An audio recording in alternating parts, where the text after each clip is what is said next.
আমার মালিক বলেন, হাবিব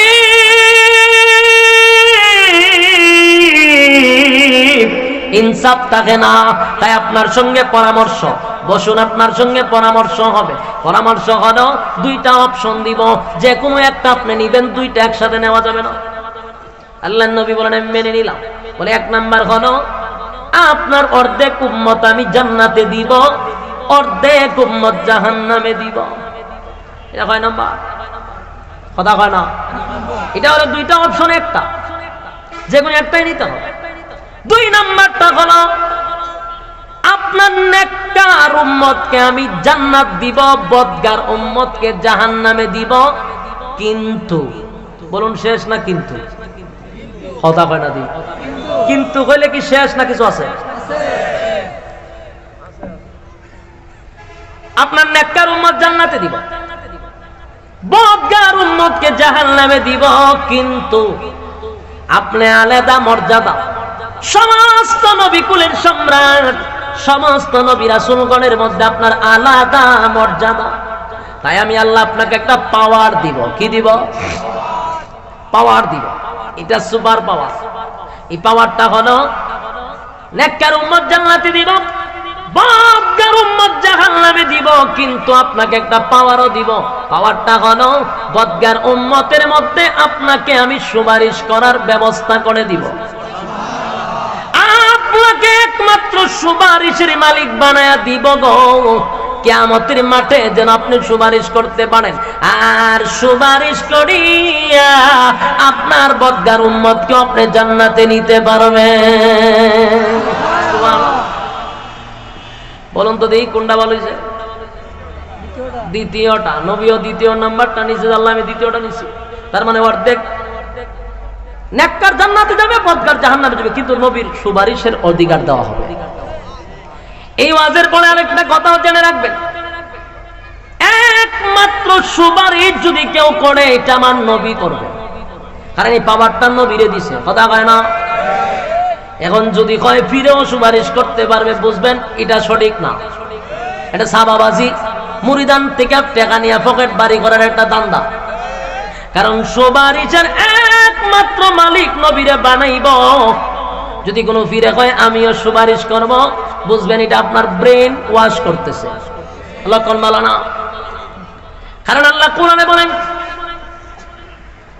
আল্লাহ নিজেই কোরআনে কারীমের মধ্যে স্পষ্ট জানায়া দিয়েছে, ইয়াউমা ইয়াফিরুল মারউ মিন আখিহি ওয়া উম্মিহি ওয়া আবি ওয়া সাহিবাতিহি ওয়া বানি।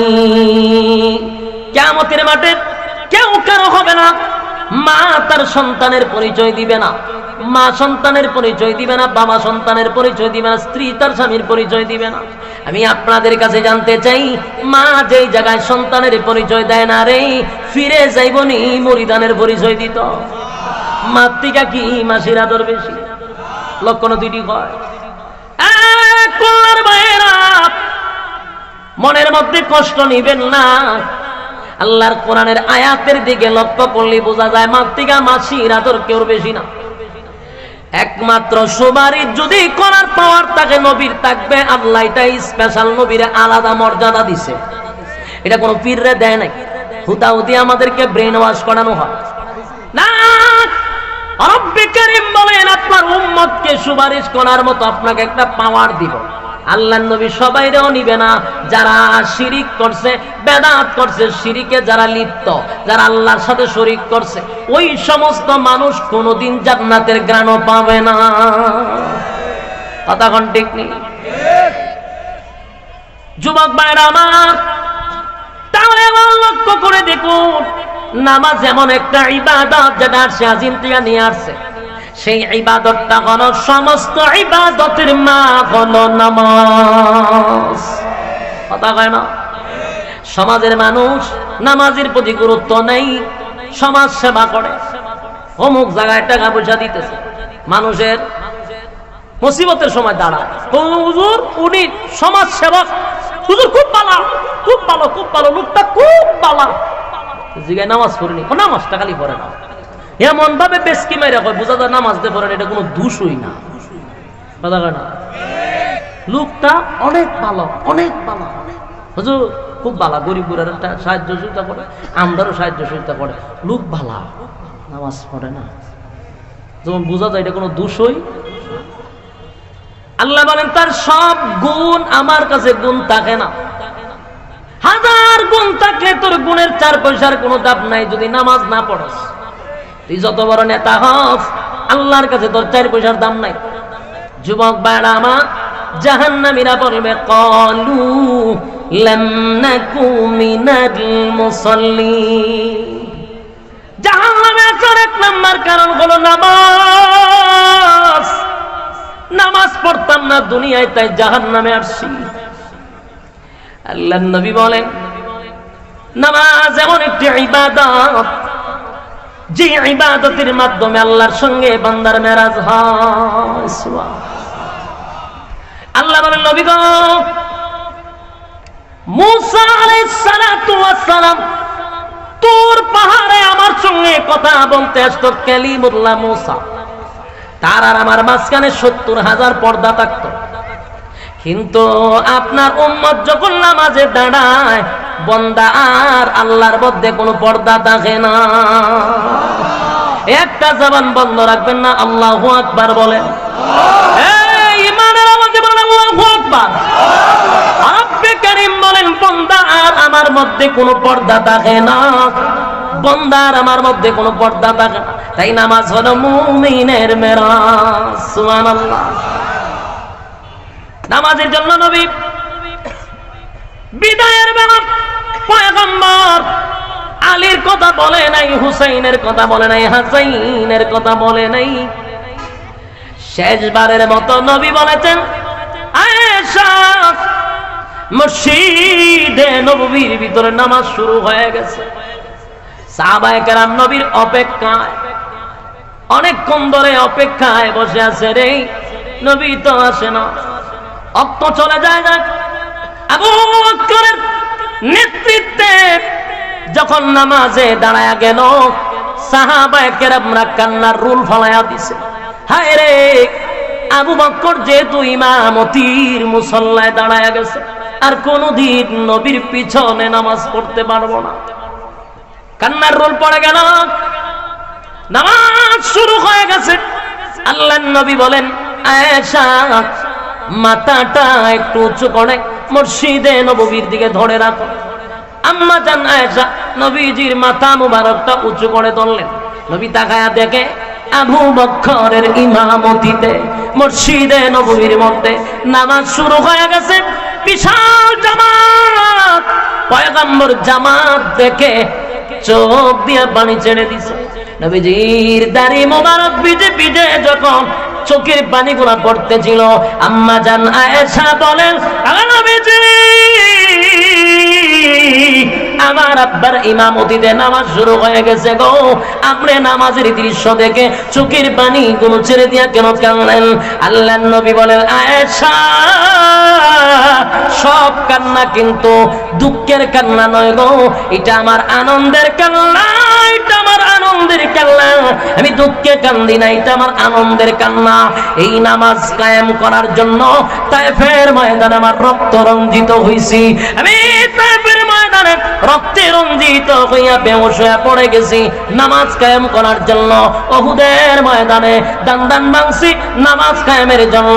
আমি যখন নামাজের সিজদায় যাইতাম, আবু জাহিল্লা নারী বুড়ি উটের আমার উপরে রেখে দিত। আমার গলার মধ্যে গামছা লাগাইয়া আমার টান মারতো নামাজে গেলে। এত নির্যাতন করছে এই নামাজ কায়েমের জন্য। আজকে আমি তাকায়া দেখি, আমি দুনিয়ার থেকে গেলেও আমার সাহাবায়ে কেরামদের নেতৃত্বে যে বিশাল একটা জামাত শুরু হয়েছে, সেই আনন্দে আমার চোখের পানি চলে আসছে। না না, এটা কোনো দুঃখের কান্না নয়, ব্যথার কান্না নয়, আমার আনন্দের কান্না। জোরে কোন সুবহান। যুবক ভাইরা আমার, শেষবারের মতো নবী বলছেন আসসালাত আসসালাত আসসালাত। হে উম্মতেরা, নামাজ ছাড়বি না।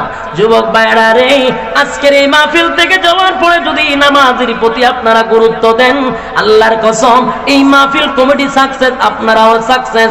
তবে যত ইবাদত করেন নামাজ ছাইরা দিলে 4 পয়সার কোনো কাজ হবে না। সারা বছর যদি ওয়াজ শুনেন, সারা জীবন যদি এখানে বসে ওয়াজ শুনেন, আর এক ওয়াক্ত নামাজের একটা সেজদার সমান কিয়ামত পর্যন্ত হবে না। বাস্তব না বাস্তব? জাহান্নামীরা বলে ক্বালু লাম নাকু মিনাল মুসাল্লিন, বন্ধুরে তুই নামাজি ছিলি, আমি নামাজি ছিলাম না। তুই নামাজ পড়তে যাইতি, আমি নামাজ পড়তে যাইতাম না। ক্বালু লাম নাকু মিনাল মুসাল্লিন, তুই মুসল্লি ছিলি তাই তুই জান্নাতি, আমি মুসল্লি ছিলাম না তাই জাহান্নামী। কয় নাম্বার? আরো জোরে। বিষয় কয়টা গেল? কয়টা? 1 নাম্বার গেল। এবার জান্নাতীরা বলে তারপরে বল কেন জাহান্নামে আসছো? জাহান্নামীরা জাহান্নামে আসার 2 নাম্বার কারণ বর্ণনা করো। জাহান্নামে কেন আসলো, কিসে তারা জাহান্নামে নিয়ে আসছে? 2 নাম্বার কারণটা বলবে। জাহান্নামীরা তখন বলে ওয়ালাম নাকু নুতঈমুল মিসকিন। জাহান্নামে আসার 2 নাম্বার কারণ হলো দুনিয়ার জমিনে ইতিমের মাল, ইতিমের হক নষ্ট করছি। খুলনা এরকম নষ্ট করেনি? ইতিমের হক নষ্ট করে, ইতিমের হক নষ্ট করা, ইতিমের মাল মাইরা খাওয়া, ইতিমের উপর জুলুম করা, গরিব অসহায়দের প্রতি জুলুম করা। আপনার ক্ষমতা আছে তাই আরেকজনের জায়গা দখল করে গায়ে বইছে। বলুন তো দেখি জাহান্নামে যাইবার কয় নাম্বার কারণ? 2 নাম্বার কারণ হলো ওয়ালাম নাকু নুতঈমুল মিসকিন, মিসকিনের হক মাইরা খাওয়া। কেমনে রে হক মানে? সরকার দিছে 100টা লেপটিন গরিব বুড়ারে দেওয়ার জন্য, নেতায় 90টা লেপটিন খায়া ফলাইছে। লেপটিন খায় নেই? কথা মানে খায় না বলে? আমরা এলাকাতে লেপটিন শুদ্ধা খায় না, রিং শুদ্ধা খায় না। আপনারা কোনায় লেপটিন খায় না? বাথরুম খায়নি? বাথরুম খায় না, লেপটিন খায়া বইয়া রইছে। আমাদের দেশের টিউবওয়েল পর্যন্ত খায়া লায়। টিউবওয়েল খায়নি? টিউবওয়েল খায়। রাস্তাঘাটের রড সিমেন্টও খায়া ফেলায়, বালুও খায়া লায়। খাউইন না খাইতে খাইতে দেশটারে অর্ধেক খায়া লাইছে। এই পরিমাণ খায়। শীতের সময় কম্বল খায়, আর গরিবের লেপটিন খায়, টিউবওয়েল খায়, চাল খায়, গম খায়, খাউইন্নায় খায়। কথা কোন ঠিক না? সরকার দিছে তেলের বোতল সবাইরে দেওয়ার জন্য, খাউইন্নায় তেলের বোতল আইনা খাড়ের নিচে লগাই দিছে। জনমের দোয়া দিছে। সাইনা রাখিস খাউইন্না জাহান্নামে যাওয়ার কয় নাম্বার কারণ? জাহান্নামে যাওয়ার 2 নাম্বার কারণ। এখন বালা কইরা খাইয়া জাহান্নামে যাইবি 2 নাম্বার কারণে। আমার যুবক ভাইরা, ওয়ালাম নাকু নুতঈমুল মিসকিন, মিসকিনদের হক যদি নষ্ট করে থাকো তাড়াতাড়ি আদায় করে দাও। আদায় যদি না করো, মক্কায় গিয়া যদি হজ করো, নাম পালাও হাজি, তুমি কিন্তু আগের চেয়েও বড় হাজি। মোটেও কিন্তু তুমি হাজি হও নাই, ফাজি হইয়া বইয়া রইছো। যতক্ষণ না পর্যন্ত আরেকজনের হক তুমি আদায় করে না দিবা, কিয়ামত পর্যন্ত যদি হায়াত দেওয়া হয়, আর খানায় কাবার সামনে যদি বলেন মালিক মাফ কইরা দেন, আল্লাহ কয় জুতাটা মারি তোর কপাল। আরেকজনের হক মাইরা খাইছো, তার আমার কাছে মালিক মাফ করে দাও। আগে বন্দার হক আদায় করে দেয়।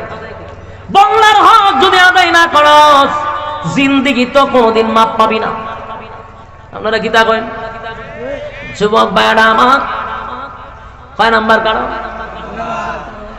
3 নাম্বার। وَكُنَّا نَخُوضُ مَعَ الْخَائِضِينَ।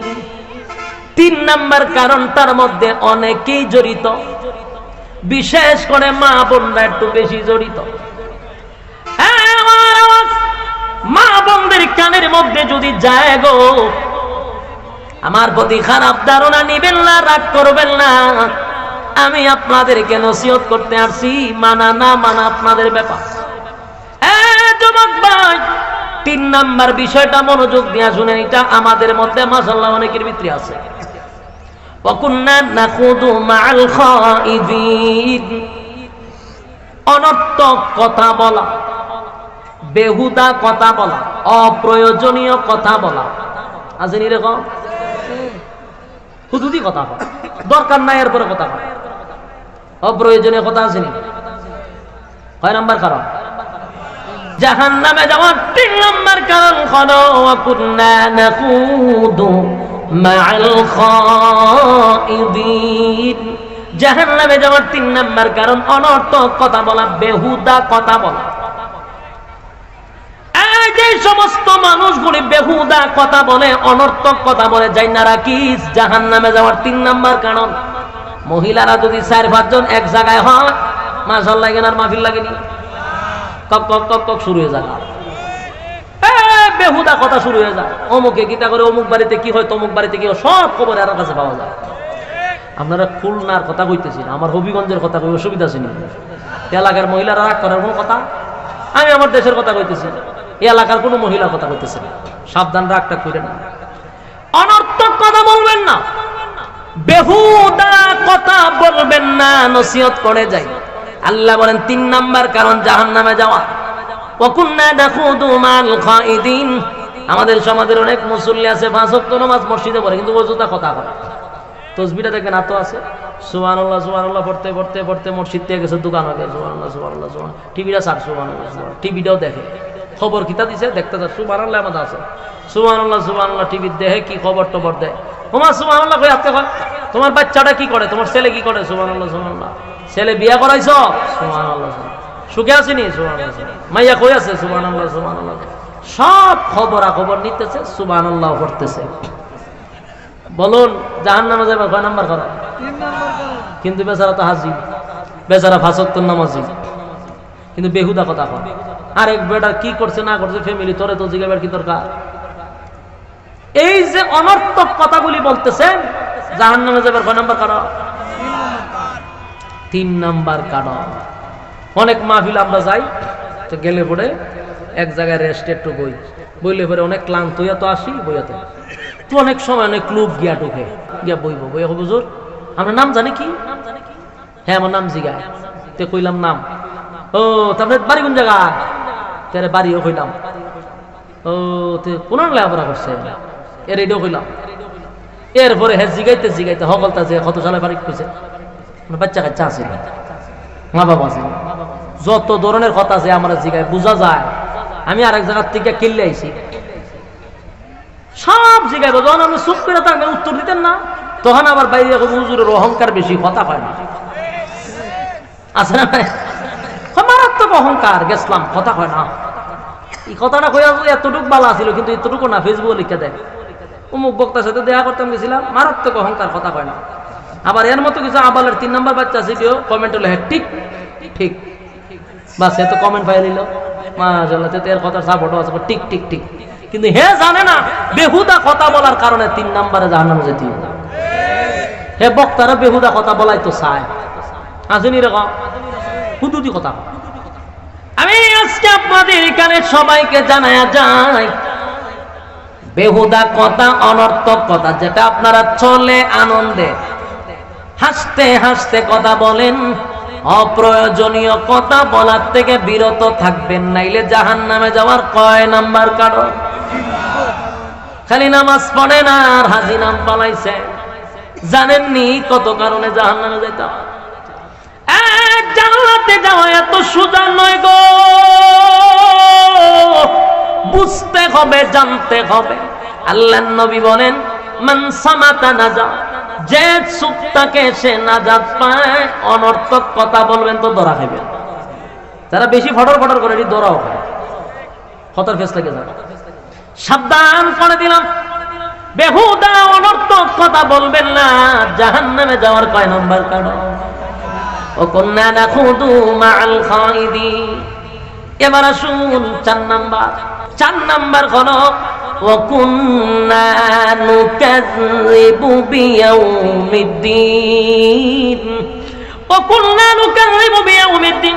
4 নাম্বার হলো যারা পরকালের উপর বিশ্বাস করে না। এতক্ষণ যা আমি আলোচনা করছি, অনেক মানুষ মনে মনে করবে এটা হাসানা মিশা, হইতে পারে না, হইতে পারে কাল্পনিক গল্প হইতে পারে। আপনি তোর বাবার কারণে জাহান্নামে যাওয়ার 4 নাম্বার কারণ হয়ে গেছে। কথা কয় না দি? জাহান্নামে যাওয়ার 4 নাম্বার কারণ পরকালের উপর বিশ্বাস না করা। তাই আমি এবার একটা একটা করে বলি, মনোযোগ দিয়ে শুনবেন। প্রথম নাম্বার হলো ক্বালু লাম নাকু মিনাল মুসাল্লিন। 1 নাম্বার হলো কি না পড়া, নামাজ না পড়া গো। 2 নাম্বার হলো ওয়ালাম নাকু নুতঈমুল মিসকিন। 2 নাম্বার হলো মিসকিনের হক মাইরা খাওয়া। 3 নাম্বার হলো ওয়া কুননা নাখুদু মাআল খাইদিন, বেহুদা কথাবার্তা বলা। 4 নাম্বার হলো ওয়া কুননা নুকাযযিবু বিয়াউমিদ্দিন। 4 নাম্বার হলো পরকালের উপর বিশ্বাস না করা। এই 4টা কারণ যার ভিতরে আছে, এরপর আল্লাহ বলেন হাত্তা আতানাল ইয়াকিন, অবশেষে তার কাছে মালাকুল মউত এসে হাজির হইছে আর আপনারে নিয়ে গেছে জাহান্নামে যাওয়ার জন্য যথেষ্ট। ফি জান্নাতি ইয়াতাসাআলুন, জান্নাতীরা জাহান্নামীদেরকে বলবে কুল জাহান্নামী আনিল মুজরিমিনা মা সালাকাকুম ফি সাকার।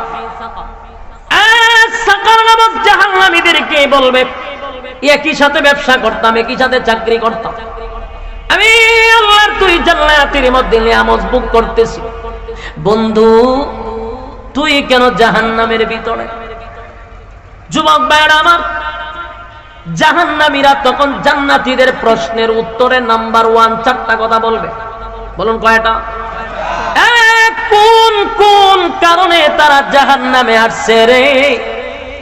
কোন কারণে তারা জাহান্নামে আসছে? এই 4টা কারণ জাহান্নামীরা জান্নাতীদের কাছে বর্ণনা করবে। আমরা যদি সেই 4টা কারণ মনোযোগ দিয়ে শুনি আর আমরা বাইর করি কোন কোন অপরাধে আমরা জড়িত, এটা বাইরে বলি না। কিন্তু আমি তো আপনাদেরকে লজ্জা দিব না, মনে মনে বাইবা নিবেন যে এই আসামি আমি, এই অপরাধ আমার ভিতর আছে। আজকের থেকে যদি শুধরান তাহলে এই 4টা কারণ থেকে বেঁচে যাবেন। তাই মনোযোগ দরকার আছে না নাই?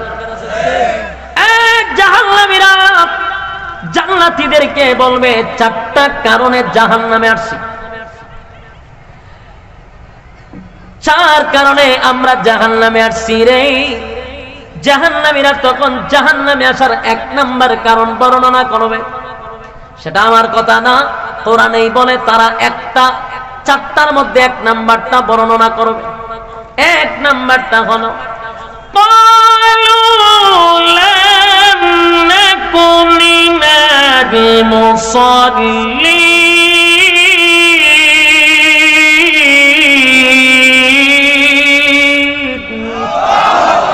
ক্বালু লাম নাকু মিনাল মুসাল্লিন।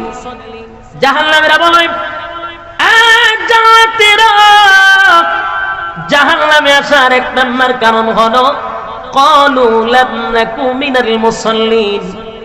দুনিয়ার জমিনে তুমি আর আমি একই সাথে ব্যবসা করতাম, একই সাথে চাকরি করতাম, একই সাথে খেলাধুলা করতাম, একই সাথে আমরা চলাফেরা করতাম। কিন্তু দোস্ত, ব্যবসার সময় যদি মসজিদে আজানটা হয়ে যাইতো, আমি তাকায়া দেখতাম তুমি ব্যবসাটা বন্ধ করে আল্লাহর ডাকে সাড়া দিয়া মসজিদে চলে যাইতাম। ক্বালু লাম নাকু মিনাল মুসাল্লিন, তুমি মুসল্লি ছিলা, আমি মুসল্লি ছিলাম না।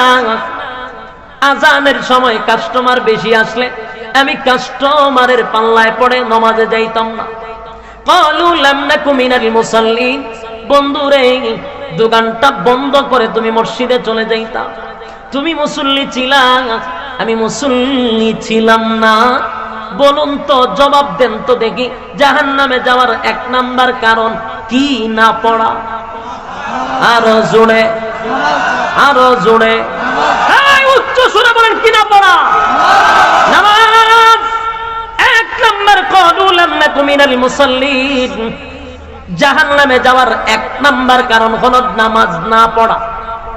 আমার যুবক ভাইরা,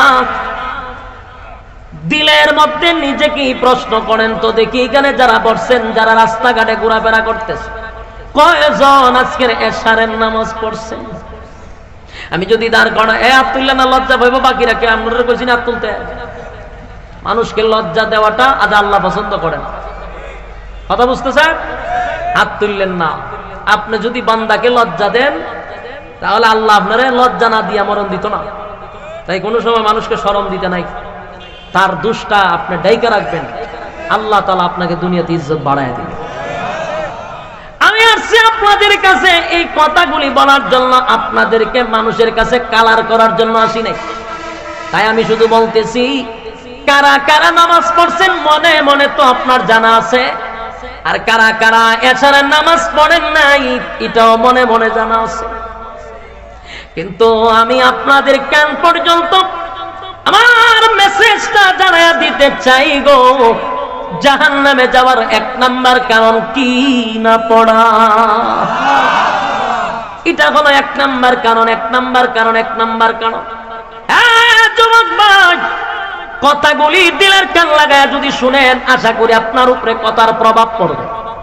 আর যদি মনোযোগ দিয়ে না শুনেন, বিন্দু পরিমাণ কথায় আপনার প্রভাব পড়বে না। আমি আমার ওই সমস্ত যুবক ভাইদেরকে বলি, রাস্তাঘাটে ঘোরাফেরা যারা করতেছে, আল্লাহর দিকে তাকাইয়া প্যান্ডেলে বসেন। কোন একটা কথা যদি দিলের মধ্যে লেগে যায়, আজকের মাহফিলের পরে আল্লাহ পরিবর্তন নিয়ে আসতে পারে। বাস্তব না বাস্তব? যুবক ভাই, মাহফিল কেন করানো হয়? বক্তার মুখের গান শোনার জন্য না, মাহফিল বক্তা নাচানাচি করার জন্য না, মানুষের দিল নরম করার জন্যই কমিটি বক্তারে দাওয়াত দেয়। কোরআন হাদিসের কথা শুনাইয়া মানুষকে আল্লাহমুখী করায়া দেওয়া হলো বক্তার দায়িত্ব। বলাটা হইল বক্তার দায়িত্ব, মানাটা হইল শ্রোতার দায়িত্ব। আমার যুবক ভাইরা, জাহান্নামে যাওয়ার 1 নাম্বার কারণ হলো নামাজ না পড়া। এবার নবী বলেন, আউয়ালু মা ইউহাসাবু বিহিল আবদু ইয়াউমাল কিয়ামাতিস সালাহ। কিয়ামতের ময়দানে সর্বপ্রথম আমার আল্লাহ হিসাব নিবে নামাজে। হিসাবটা কি যেন হবে? সর্বপ্রথম মালিক হিসাব নিবে নামাজে। আফসোস লাগে, নামাজের হিসাব হবে সর্বপ্রথম। বলুন তো দেখি, কবরে গেলে আপনাকে জিজ্ঞাসা করবে আপনি কোন দল করেন? কথা কন্যা দি জিজ্ঞাসা করবে না? কবরে গেলে জিজ্ঞাসা করবে আপনি কোন ফিরের মুরিদ? না, জিজ্ঞাসা করবে না। কবরে গেলে জিজ্ঞাসা করবে নবীর নূর দিয়া না মাটি দিয়া জিগাইব। কবরে গেলে জিগাইব নি নবী খারইছিন না বইছে, কিয়ামত খারইছ না বইছো জিগাইব। কবরে গেলে জিজ্ঞাসা করবে হাত বুকে বাঞ্চত না নাবিদ বাঞ্চস? কথা হয় না? জিগাইব টুপি কোনটা পড়ছিলে, সুক্কা পড়ছত না উষা পড়ছত না নেশা পড়ছস? জিগাইব নি? তাহলে যেগুলা কবরে গেলে জিজ্ঞাসা করবে না, আমার প্রশ্ন হলো সেই বিষয় নিয়ে কেন এত গোতাগুতি? কথা কর না কা? যেগুলা কবরে গেলে জিজ্ঞাসা করবে না, এই ছোট খাটো বিষয় নিয়ে সমাজে হয় মারামারি। আফসোস আফসোস, নামাজ পড়ে না বেনামাজির ব্যাপারে কোনো বক্তব্য নাই। শুনছেন নামাজ পড়ে না দিকে বেটার লোকে মাইল লাগতে মারামারি করছেনি? নামাজ পড়ে না অসুবিধা না, কিন্তু মসজিদে গিয়ে বুক হাত বাঁধছেন এটা জিগাইব, নাবিদ হাত বাঁধছেন এটা জিগাইব। এটি কি খবর জিগাইব না? তো তুই ডালে চিল্লাচিল্লি করিস কা?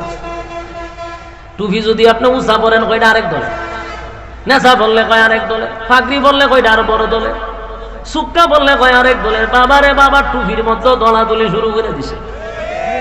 তাই বেটা তোরা জিগাইব টুপি কোনটা পড়ছিল? একটা পড়ছে এটা আলহামদুলিল্লাহ, এখন সুক্কা না গোল না বেটা যাটা পাইছি রে পড়ছে। এখন এটা নিয়ে কথা কথি কোন দলে? টুপির মধ্যে দল তালাশ করে। চিন্তা করেন এর মন মানসিকতা কত সংকীর্ণ হয়েছে। আফসোস লাগে জাতির জন্য। ছোট খাটো বিষয় নিয়ে আমাদের মধ্যে দ্বন্দ্ব হয়। ফরজ নিয়ে কোনো দ্বন্দ্ব নাই, ওয়াজিব নিয়ে দ্বন্দ্ব নাই, সুন্নত নিয়েও দ্বন্দ্ব নাই, মুস্তাহাব জায়েজ কাজ নিয়ে মারামারি। মক্কা মদিনায় যান, আমি তো গেছি কয়েকবার, আমার বাস্তব অভিজ্ঞতার থেকে দেখছি কত মানুষ নামাজ পড়ে রে, কেউ হাত এখানে বাঁধে তারা কেউ বাধা দেয় না, কেউ হাত নাবিতে বাঁধে তারাও বাধা দেয় না, আবার কেউ হাত সাইডে নামাজ পড়ে, হাতি বান্ধা নেমে দেয়, হেরে কেউ বাধা দেয় না, কেউ গুতাগুতি করে না। বাংলাদেশের একটা মানুষ কোন রকম ওয়াজ শুইনা মসজিদ একদিন গেছে, গিয়া হাত বাঁধছে বুক বলে মিলে বুকা বান চুক্তি নাবিদ বান নাবিদ বান নাবিদ বান চুক্তি বুকা বান হে বুকা বান যাবার নাবিদ বান এই করতে তো লাস্ট দুর নামাজ পড়তাম না, বাস্তব না বাস্তব পরে নামাজই করতাম না। এই আপনাদের টানাটানির কারণে নামাজি ব্যক্তিরা বেনামাজি হয়েছে, অথচ এইগুলা খবরে গেলে জিগাইব নি এই সমস্ত ফাইজলাম আমরা বাংলাদেশে। এরপরে একটা মিলাদ কিয়া, এক লোক দাঁড়াইছে মিলাদ কিয়া ময়া নবী সালাম আসেনি মালাইকা হয়ে দাঁড়াইছে, আরেকজন বইয়া রয়েছে, তো বইয়া রয়েছে কি দিছে, দাঁড়াইছে কি হয়েছে, যে দাঁড়াইছে দাঁড়াই থাক, যে বইছে বসে থাক, কিন্তু না যদি না দাঁড়ায় থাকে তাহলে 14 গোষ্ঠী খাবার বানাইলা। বাস্তব না বাস্তব? দাঁড়াইছে না কেন, এর লেগে কাফের। হাই রে হাই, চিন্তা করেন, কাফের হওয়ার জন্য তো শর্ত আছে, এই বৈশা থাকাটা কোন শর্তের মধ্যে আছে? এক বেচারা বৈশা রয়েছে দাঁড়াইছে না, এর লেগে এর কাফের, এর 14 গোষ্ঠী খাবার বানাই লিছে। আরেকজন দাঁড়াইছে তো হেরো কাফের বানাই লিছে। এই বাড়াবাড়ি আমাদের মধ্যে ছাড়তে হইবে, কথা বল না দি, এগুলো ইসলামের মূল বিষয় না, মূল বিষয় না, তাহলে এগুলো নিয়ে আমরা মারামারি করুন কেন? ছোট খাটো বিষয় না গুতাগুতি করে, দাঁড়াইছে দাঁড়াইতে দেন, বসতে বসতে দেন, কোনো অসুবিধা নেই। এরপরে ফিরে মারামারি, তুই কোন ফিরের করি, তমুক ফিরের, তোর ফির বালা না, তমুক ফিরে ধরছে অমুক ফির বালা না, এই ফির লইয়া মারামারি শুরু করে। আমরা দেশের মধ্যে যত গুতাগুতি পৃথিবীর কোন দেশও নাই। নামাজ নিয়ে মসজিদের মধ্যে দ্বন্দ্ব হয় না, একটা লোক নামাজ পড়ে না, বছরে একবার 2 বার আসে, 2 ঈদের মধ্যে নামাজ পড়ে, সারা বছর নামাজ নাই, 2 ঈদের সময় পড়ে, এরকম নামাজি আসেনি? এটারা কই বসুইরা মুসল্লি। আরেকটা দেখবেন সবে বরাত, সবে মেরাজ, সবে কদর, এই সিজনে মসজিদ ভরপুর। হ্যাঁ, মুসল্লি মসজিদে ঢুকন যায় না, কারে কম আজকে ইবাদতের রাত্রি। কিসের রাত্রি? ইবাদতের রাতে আজকে মসজিদে উঠন যেত না। হার আর রাত তুই কারেন্টের সাহায্যে নামাজ পড়তেছে। একজনে দিলাম কত রাত, 22 রাত পড়ছে, বেশি পড়তাছি না, 22 টাকা 30 টাকা 32 টাকা দুমছে পড়তেছে। কেন? ইবাদতের রাত্রি। আজকে রাত্রি কি তা? এরা একটা বছরে নির্দিষ্ট করে নিয়েছে, এই রাত্রে ইবাদত করুন, বাকি বছর আহাম কোহাম করুন। এই সহবরাতের সময় হুজুররা ওয়াজ করে খুব সুন্দর, আজকে রাত্রিতে দোয়া করলে আল্লাহ সব মাফ করে দিব, হ্যাঁ অন্য সব বনাস, এরম অফার তো বছর একটা পাইলি হয়। এটা সুন্দর অফার, অফারে নেয় ইবাদত, বাস অফার পাইছে সহবরাত, অফারের রাত্রিতে ঢুকছে, ঢুকে মানে গুনা টুনা মাপ টাপ করে পরিষ্কার পবিত্র মসজিদে বাড়িছে, বাইরে আবার খাম কু খাম, দিনের কাম রাত্রের কাম সব কইরা পিএইচডি কইরা তো সহবরাতে আবার মাফ করে, আবার গুনাহ করে, আবার মাফ করে, হেরে যে গেলে লাস্ট আমার গুণ হচ্ছে না কেমনে, তো সব বছরে আর এই বছরে মিলে সব আমার খাটাখাটি। খালি সুন্দর ওয়াজ অফারে মেরে দিছে, হুজুরে হয়েছে সব মাফ করে দিব। তোরে কেনা কইছে রে এই বছরে একবার তুই নামাজ পড়তি, কারেন্টের সাহায্যে নামাজ পড়ে, এত দূর হতে পড়ে। আমি 5 বছর ইমামতি করছি, ইমামতি কইরা মুসল্লি কত প্রকার ও কি কি উদাহরণস্বরূপ আমি বলতে পারি। আমার যে অভিজ্ঞতা হয়েছে, বাস্তব অভিজ্ঞতা, এখন আর ইমামতির মধ্যে সালাম দিয়ে আমি আয় করছি, বাবা ইমামতির দরকার নাই। বাংলাদেশের ইমামতি হইল গোলামি, বিশেষ করে বাংলাদেশ ইমামতির চাকরি নিল সবচেয়ে নিকৃষ্ট আমাদের বাংলাদেশে। আপনি যান আরব কান্ট্রিতে, একটা প্রশাসনের চেয়েও বেশি পাওয়ার হলো একজন ইমামের। এত পাওয়ার, ইমাম সাহেব ডরায় বলিস বাপরে বাপ। তার গাড়ি আছে, তার বাড়ি আছে, সরকারের মাধ্যম থেকে গাড়ি দিছে, বাড়ি দিছে। প্রশাসনের এত, ইমামের এত দাম। আর আমরা বাংলাদেশে 10 টাকা মাসে দেয় মসজিদের বেতন। বুঝুন আমার বাড়ির মাসের বাজারটা ভাড়া দিচ্ছে, ইমামের তো ব্যাগ দিয়ে দেয় বাড়িতে যান গা। ইমাম সাহেব এত সস্তা বাংলাদেশে। আর মুয়াজ্জিন হলো তো 700, বেটার বাড়ির বাথরুমও পরিষ্কার করাই বোঝে বাপ। এটা বলে বাংলাদেশ। ইমাম আর মুয়াজ্জিনের কোনো দাম নাই, অথচ ইমাম শব্দের অর্থ নেতা। কথা বুঝতেছেন? ইমাম সাহেব দেয় দমক, 1.5 টাকার মুসল্লি মসজিদে ইমাম সাহেব দমক মেরে দেয়। আফসুস লাগে, আফসুস লাগে। এই জন্য ইমামতিতে ছাড়ছিলাম 5 বছর আগে, আর ইমামতি করি না। ওই সপ্তাহে একদিন জুম্মা ভরাই দিবালা। ছোটখাটো বিষয় নিয়ে আমরা দ্বন্দ্ব করব না।